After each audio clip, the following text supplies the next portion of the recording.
আজকে মাসের কয় তারিখ মনে আছে? মনে আছে। তো তোমারে আমি গত মাসে কি বলছিলাম? হ্যাঁ বলছিলাম না প্রত্যেক মাসের 1 তারিখের মধ্যে তুমি কিস্তির টাকা পরিশোধ করবা?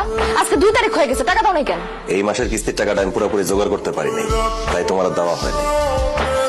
কিস্তির টাকা তো 20,000 টাকা, আমি অনেক কষ্টে 10,000 টাকা জোগাড় করছি। 10,000 টাকা রাখো, সামনের মাসের কিস্তির সাথে বাকি 10,000 টাকা মিলাই দিব।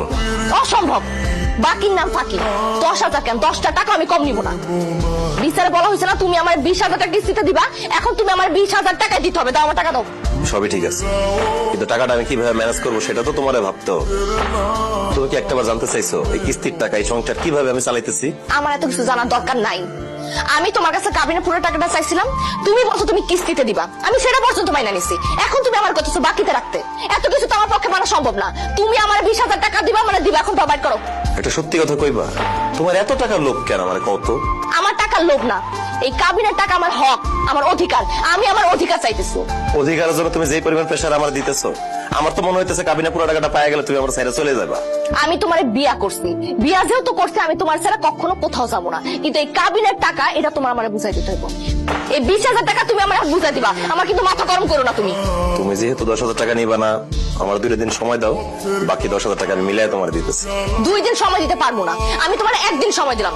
কালকের মধ্যে তুমি আমার পুরোপুরি কিস্তির টাকাটা পরিশোধ করবা, আর যদি না দিতে পারছো না এই বাড়ির মধ্যে কিন্তু আমি তোর কালাম বাধা দিব। আমি রিক্সা চালাই। তুই রিক্সা চালাস, এই কথাটা তোর মুখে শুই না কষ্টে আমার বুকটা ফাইটা যেতেছে। তোর বাপে অল্প পয়সায় মাস্টারি করতো, প্রয়োজনে সে না খায়া থাকতো, কিন্তু তারপর সে কোনোদিন কারোর কাছে ধার দেনা করে নাই। তার সন্তান হয়ে তুই এত কষ্ট করস, রিক্সা চালাস। কি করবো কও মা, আমার তো সংসার চালাইতে হইব। বকুলের প্রতি মাসে মাসে এই কাবিনের কিস্তির টাকা দিতে হইব।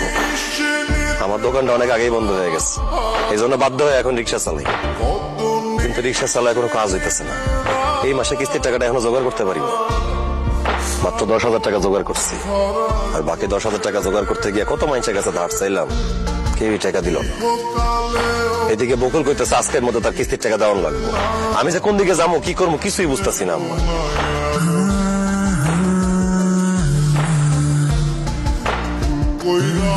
এই নে, এই আংটিটা ধর, এই আংটিটা নিয়ে বিক্রি করে তুই তোর বড় ওই কাবিনের কিস্তির টাকাটা দিয়ে দে।